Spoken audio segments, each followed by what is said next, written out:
guys have. I know there's got to be plenty out there. What is my program? What is my platform? Let's get back to the basics. Our founding fathers set a vision of what they saw this nation to be. We've lost that vision as a nation. Amen. Hosea 4:6 says, "My people are destroyed for a lack of knowledge." We've lost the knowledge of the vision our founding fathers had for this nation, which was, in reality, their vision was a federal government that was so small and limited in its scope and power that the average citizen tend to forget it even existed, unless we were invaded or you went to the post office. Back during the primary, picked up a push card or flyer by one of the opponents that's no longer in the race. I noticed on there it said, "I want to go to Congress because Washington is out of control." I disagree with you. They control our health care. They control our education. They control the environment. They control or not the environment, but our personal property, our land. They control trying to control our guns. They're trying to control our liberties. Our founding fathers said it clear that this Constitution is a limit. It's our ability to limit the government, not the government's ability to limit us. Amen. In fact, if you go online to Georgia Public Broadcasting or the Department of Education or even our nonprofit firm Alliance, which our family started many years ago, to teach these values and these ideas, to reunite Americans with their true heritage. I mean, we committed ourselves back right after the 9/11 attacks, when I sat down and I started thinking about America today as compared as to the America when I grew up as a child. Just the contrast between September the 12th, which we already started seeing losing some of our rights at that point, versus when I was a child. Now you see how far we've gone since then. I used to, because my children were born while I was in the military. My oldest son was born in Hawaii. My daughter, my youngest son, was born in Alaska. They didn't have the opportunity to be where Dad was when he grew up. So when we moved back to Georgia 20 years ago when I started my small business, I would drive down to Riverdale, which Riverdale was a long way from Atlanta back when I grew up. And we'd drive around, and then they got to hear all the exciting stories. That's where I played baseball. And that's where we used to go play in the creek and dam up the creek to make a little swimming hole. And this is where we used to ride our bicycles down the hill or sit on a skateboard and go, see how fast we could go down a hill. And I started talking to them. They started realizing, well, that seems a little strange. I said, yeah, we did some really radical things. For instance, we rode our bicycles without helmets. You know what? Sometimes we rode them without shoes and everything. Whoever invented those metal pedals that had the spikes on them, yeah, see? You see who's shaking their head. I did it too. Sometimes we fell. Sometimes we skinned our knees, our arms. Sometimes we broke bones, but we didn't get up and think, whose fault was this? No, we went home, we healed. The girls learned from the mistakes and they were a little safer. The boys just went back out and did it again. But the other thing is, I took them to my high school. And as we were sitting there, I said, I used to park right over there. My high school was still there. Now, how many of you remember that there used to be gun racks that you could put in the back windshield? I had one of those in my Ford F-150. Amen, bro. Well, I still drive a Ford F-150. It's just not the one in 1977 model I drove to high school. I had a gun rack in there, and I had a .22 and a shotgun that was in that rack on several days that I drove to school. Now, try to explain that to a kid today.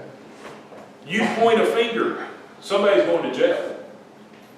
When I start comparing what life was like when I was a child to what my children were seeing, they've been saying, Dad, we just want the America you have. We just want the America you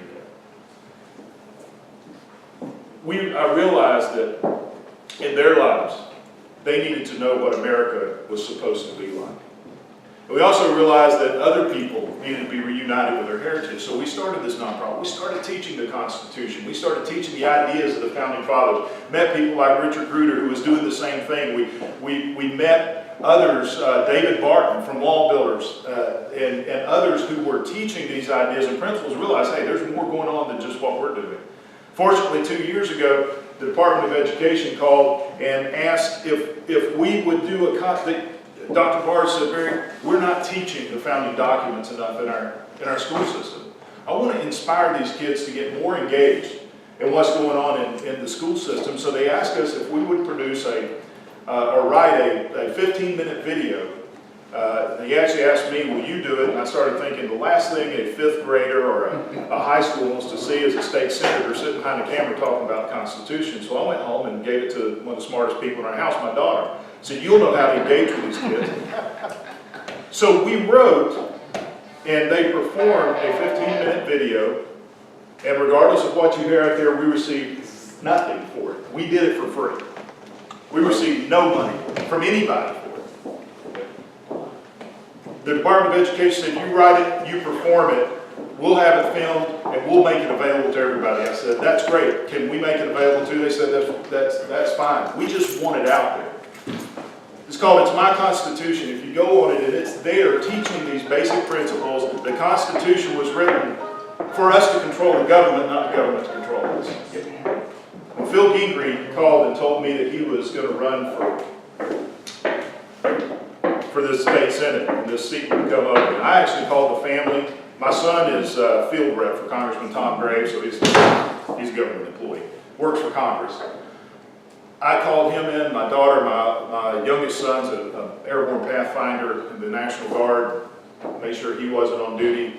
We all sat in the living room and I said, look, we have got to find somebody to run for this seat.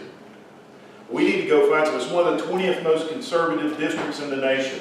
It's the most critical time in our history. We have got to start turning things around quickly. We need to find the right person because of the type of district it is. If we get the wrong person in there, they could be there for a long, long time. And the more we talked about it, the more my daughter said, Dad, that needs to be you.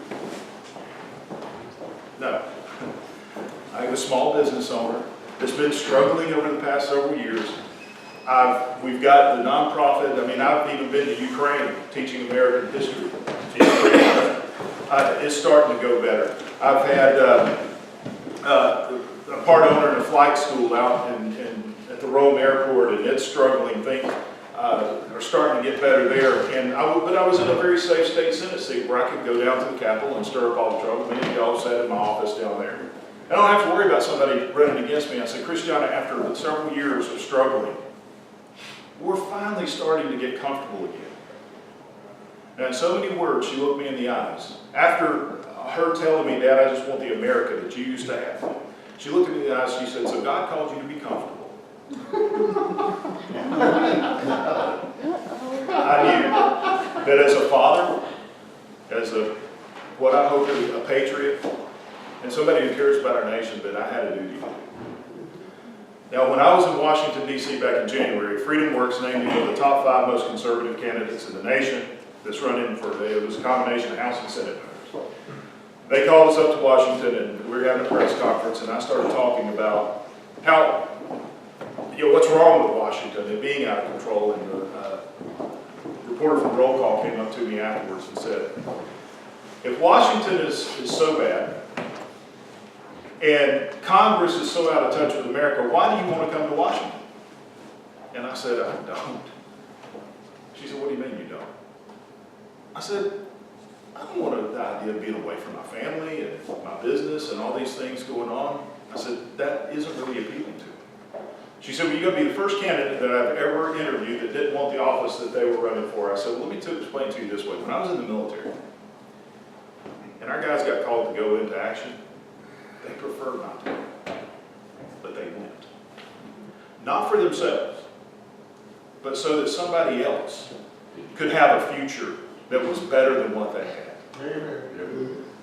I said, that's why I'm willing to come to Congress. I think your best legislators are those who don't want to be there. Now you look at the Founding Fathers, they were really willing to get out of there and go back to their farms, go back to their businesses. but they were doing it as a service. I'll be quiet at this point. I think it's important that you know the character, the ideas, and why somebody's running. We can talk policy, I'll answer all the policy questions you want. You can ask about my voting record in the state house and state senate. It's an open book. But I was asked one time, the hardest question you could ever ask anybody running for office. I encourage you to do that. Why? Why are you running for office? My dad used to teach me this. He said, it's important to know what you believe, but you better be able to tell why you believe what you believe. Then you can defend it. Ask them why. 90% of the time, you're going to find out what they're going to do or how they're going to do it. But you ask them why. I was asked that one day, not long after I announced that I was running for Congress. I was speaking at a baccalaureate service for graduation, and as I was about to walk up on the platform, the pastor who was introducing me came over and he said, I know you're not here for this. I know you're here as a state senator and to speak encouragement to these kids, but can you tell me why? One sentence, tell me why you're running for Congress. And I pointed to where my 3 kids are sitting. I said, because they deserve better. So, I appreciate that. I'm open for questions. Just one simple question. I'd like for you to tell the rest of the story. You mentioned the thing about you're making against my Constitution. You're taking money for that. There was a $10,000 tax-free lump sum that was transferred. But would you go into that? Because I got a push-pull over the phone the other day. Said, did you know that Barry Loudermilk got this $10,000 tax-free thing for his own whatever? Tell us where that money came from and where it went to. Well, I just found out when one of my previous opponents tried to make an issue out of this, and the truth came out, and they still tried to push. I mean, it's not hard to find. I didn't even know of any money transferred until this started happening because I wasn't engaged with it. The Department of Education, a government entity, has a contract with Georgia Public Broadcasting, a government entity, an existing contract. When we went in and we presented the script of what we were doing for free as a service for education to teach kids on the Constitution, they both accepted it. And then apparently they had a contract between the Department of Education and Georgia Public Broadcasting for how much it would cost to do that video. Now, I didn't know anything about that. I had never even seen the contract until WSB or somebody started doing an investigative report that Barry stole $10,000 of public money. I was like, I wished I knew where that was. That's an awful lot of money. At that time, our nonprofit had not even taken in half that much in other things that we were doing. We didn't want to take any money. We want to get this into the children. And so, as it turned out, one government agency paid another government agency $10,000 to produce this video, to film it, basically what it is. And so, that the Department of Education owns all the distribution rights to that video. We have no control over what they do with it.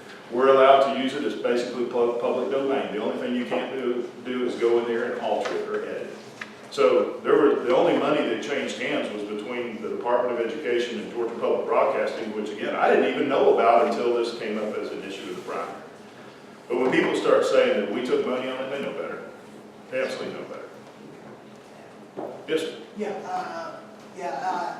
Y'all should know that Barry signed the Marietta Declaration, and I think actually Bob Barr did the other day too, and I'll pass around a few copies of it. And it's about the abuse of federal power. We started it a couple of years ago, but and they're going to start to read this. Could you speak to the issue of the abuse of executive power in Washington, and specifically, if you get there and hopefully the Senate becomes Republican, what can you all do from the standpoint of tactics or whatever strategies to hold this president accountable? Well, one thing I recommend is the rest of Congress to watch that video where we talk about the separation of powers. A lot of people have missed that part. This isn't just started in this administration. It's been slowly going for a long time. Congress has advocated their constitutional authority over several years. It has just accelerated. Like everything else, it's accelerated under this presidency. And part of the problem is the Republicans and leadership down there, they put their finger in the wind and won't worry about staying in power to do anything with it. Look, when we went, what was it, 7 years without a budget? 5, 7 years without a budget? 5 years? Not since he's been elected. Congress just lost all of its power. And Congress has the power of the purse strings, right? And if you're operating on continual resolutions, you're just writing a blank check to the president. You have to have a budget. Congress has to be able to, and it's through the power of the budget that Congress controls the other branches. Congress can go in and say, I'm not even going to fund that position anymore. I'm not going to fund the EPA and all that they're doing on carbon emissions. But you got to be controlling the purse strings to do that. That's the first thing. The second thing, you got to have the courage to do that. Knowing you're going to make a group somewhere mad. Just like during the government shutdown. The problem was the Republican leadership put their finger in the air and said, oh, we're going to lose it. From the guys, the 30 guys, and most of those, that 30 that Fox News kept calling the Tea Party 30. I had sat with many of those guys just 2 weeks earlier when they were talking about doing this. Most of those guys were supporting still are supporting our campaign. And I was talking to them during this process, and they said we were literally just a couple of days away from winning a portion of this battle when leadership came in. Congress also has to hear more for us when they're doing the right thing, not just jumping on them when they're doing the wrong thing. And so they've got to have the courage to do those things. Use the constitutional powers that Congress does have. We do a lot of investigations that are, I think, just for PR purposes. Now, I think they're about to, that may change with Trey Gowdy over the Benghazi scandal. And I don't say that just because Trey Gowdy is a supporter of our campaign, supports us financially, and has been very helpful. In fact, him being put in charge of the Benghazi investigation kind of hurt us because he didn't have time to come in and help us like he was wanting to in our campaign. But I would rather him be there investigating the Obama administration than down here helping us campaign. But we need to deeply investigate these folks. We need to, as we talked about the other night at the debate, I think we need to do inquiries into the impeachment process. Not just Barack Obama, but the Article 3 of the Constitution says Congress has the ability to impeach Supreme Court judges for bad conduct. Bad conduct. Congress, we talk a lot about Barack Obama, but Eric Holder has violated more rights of the citizens than anybody else up in Washington, D.C. He needs to be part of the investigation and immediately removed from office. So there's a lot that Congress can do, but you've got to get the will of Congress, which means we do need new leadership in Congress. If the House of Representatives puts together articles of impeachment and it comes to a vote, how do you think you're going to be, how will you stand on voting for or against impeachment? Oh, I would vote for impeachment. I mean, it's clearly that Obama has violated his oath of office because he obviously, and he's come right out and pretty much said, I'm going to violate the laws of Congress. I'm going to violate the Constitution. He's operating as an imperial, very close to a dictator. And to me, that is an impeachable offense, much worse than anything that Bill Clinton did. But I definitely, if we would go with the articles of impeachment, I would vote for it. The only thing I've questioned is that a drill. We need to make sure that's a drill that we can complete, because if Harry Reid's still in control of the Senate, it's not going anywhere. And we can put that effort on trying to balance the budget, doing something like a simple tax. You know, we've got a lot of effort. There's a lot of stuff that needs to be done. We just need to know that we can complete the drill. Yes, sir. The Barr campaign has put out a release suggesting that you have a series of debates, sort of unstructured, maybe about 4 between now and Election Day. Are you going to take them up on that? We had 8 debates in the primary. We've got one last night. There's 2, and I'm understanding that Georgia Public Broadcasting have told us they're going to do 3 more debates besides the one we did last night. folks, to hear politicians speak without time limits violates the usual provision, punishment provision of the Constitution. We just didn't see a reason to do that. We have every venue you can imagine. All of us are speaking at every event. I mean, I'm an open book. You can go out, I'm such an open book, people go out there and make up stuff about me. I'll talk to anybody on the phone. We just didn't really see that there was, when you look at it now, we're not having that great of attendance at these debate forums anyhow. Well, if you were there Saturday night, it was y'all supporters and our supporters, and there were just a few that came up to me that were undecided before the debate. So there was just a handful of people there. It wasn't televised. And so, I never have a problem debating. We just didn't think that there was a need to. We had 8 in the primary. Everybody pretty much knows these candidates, so. The big issue, of course, is the national debt, the fact that we spend a lot more than we actually take in from a revenue perspective.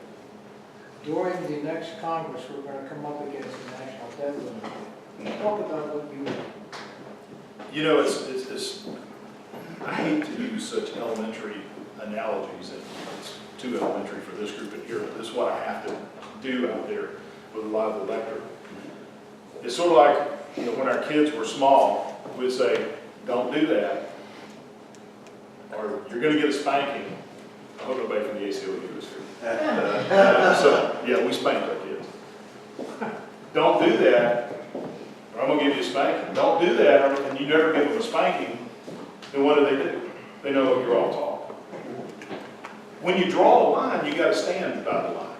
And it comes to the point that some of this stuff is tough, that you've got to say, no, we're not going to extend the debt ceiling. The problem we have right now, that vote isn't even coming up until May of next year.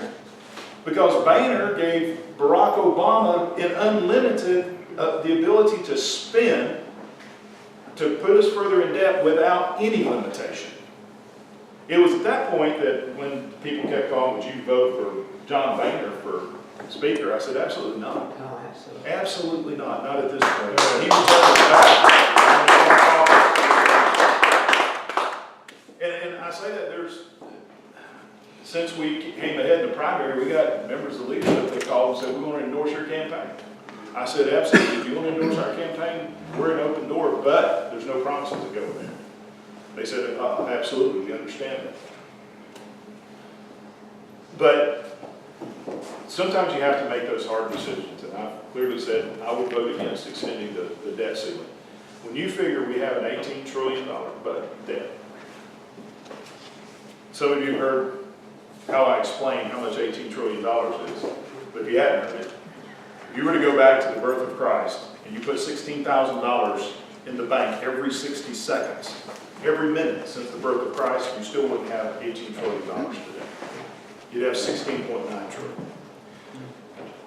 Just the debt payment, just the interest payment on the debt last fiscal year was enough to buy 2,700 F-35 fighters. They cost $151 million a piece. We have to address that. And the first thing Congress has to do is stop spending more than they take in. And unless we actually do what we say we're going to do, instead of just saying, don't do that, Congress, don't do that, or we're going to spank you, it sometimes got to hurt a little bit. And a government shutdown isn't a government shutdown. It's usually just, and it's hard to say because I know people that were affected by it. But the thing that Barack Obama feared the most was that the government was shut down for 2 weeks and no one would notice. That's why they shut down all the farms. Yeah. Yes, sir. Term limits. Yes, sir. What is your thought on Congressional and Senate term limits? I think we're at a time where we need them, and this is one of those things. I don't make a stance for a soundbite. I really look into these things. And if you go back to our founding fathers, they debated term limits.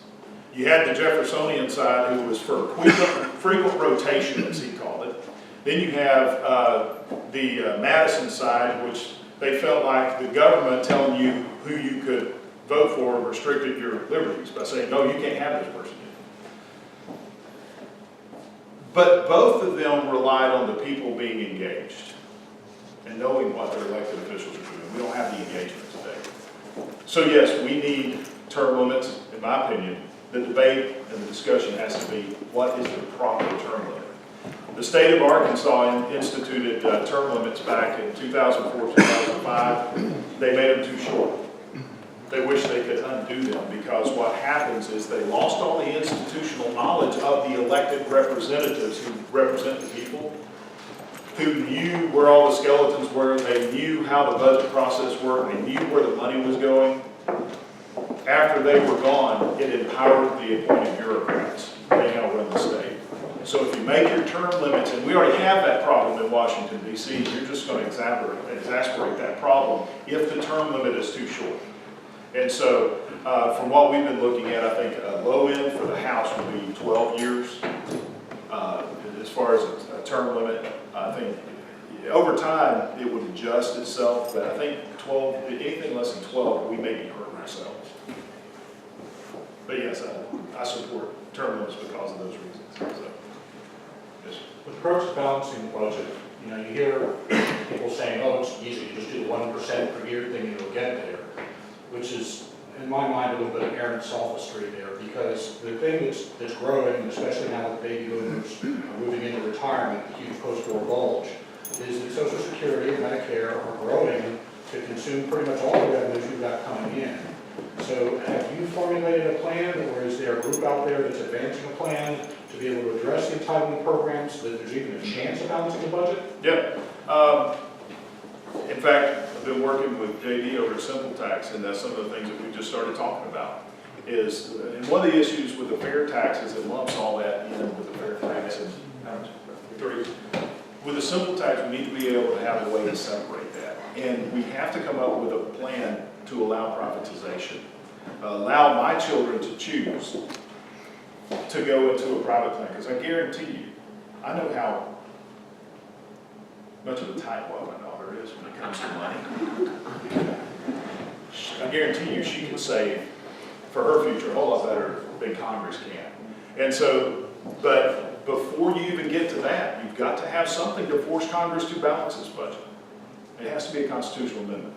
Whether it comes to an Article 5 or whether Congress would have the courage itself to do it, that's why we proposed a balanced budget amendment that goes into effect in the year 2030, not 30 years out, but in the year 2030, would give a date certain that would give that catalyst to start pushing Congress in that direction.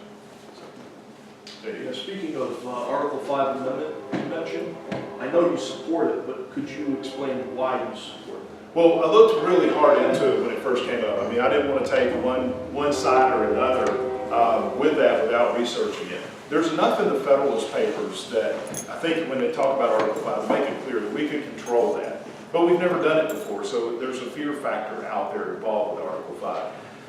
Quite frankly, the Founding Fathers put Article 5 in for a time such as this.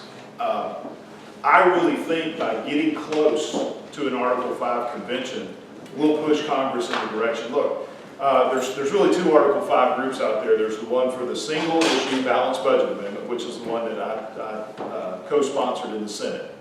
Then there's the Mark Levine group, the Liberty Amendments, which is a great book. I mean, it's an incredible read. It really gives you a lot to think of, which is more of an open-ended, let's have a convention and let's come up with whatever amendments we need. So you have two groups.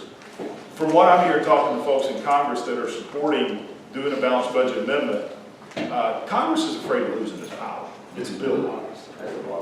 That Levine side scares them more than anything else. And if they get close, and we get to we already had the Mount Vernon Summit, they're getting close, and as more states get to doing this, it may even be a catalyst to scare Congress to go ahead and do a balanced budget.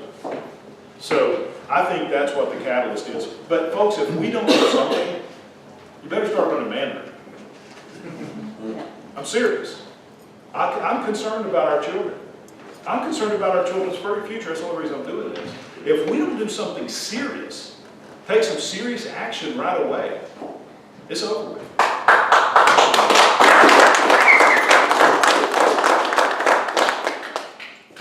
Time? Well, thank you so much. I appreciate you having us here. Always